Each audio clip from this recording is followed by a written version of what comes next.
Usai libur Hari Raya Idul Fitri, sebanyak 2% ASN di Kabupaten Oki tidak hadir tanpa adanya keterangan.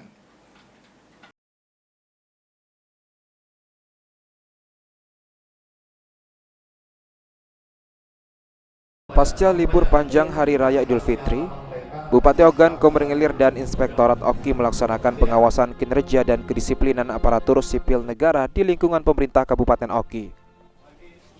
Pengawasan difokuskan pada kehadiran pegawai di 35 organisasi perangkat daerah, serta puskesmas di Kecamatan Kayu Agung dengan sistem absensi sidik jari.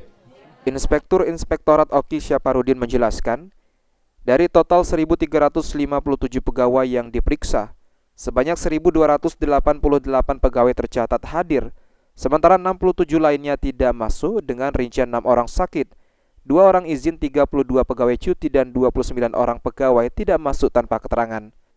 Untuk yang tidak hadir tanpa keterangan, pihak inspektorat sudah menyurati pimpinan OPD untuk ditindaklanjuti sesuai aturan.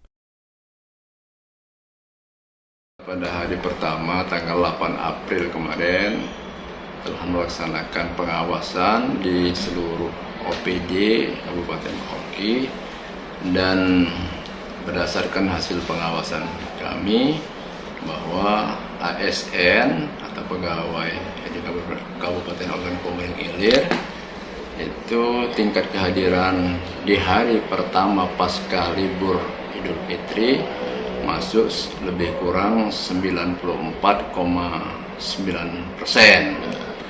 Kemudian selebihnya 3% itu cuti, kemudian izin, dan 2,1% itu tidak hadir tanpa keterangan. Nah, untuk yang tidak hadir tanpa keterangan, ini kita serahkan kepada atasan langsung untuk memberikan sanksi sesuai dengan aturan yang ada. Novan Wijaya, PAL TV.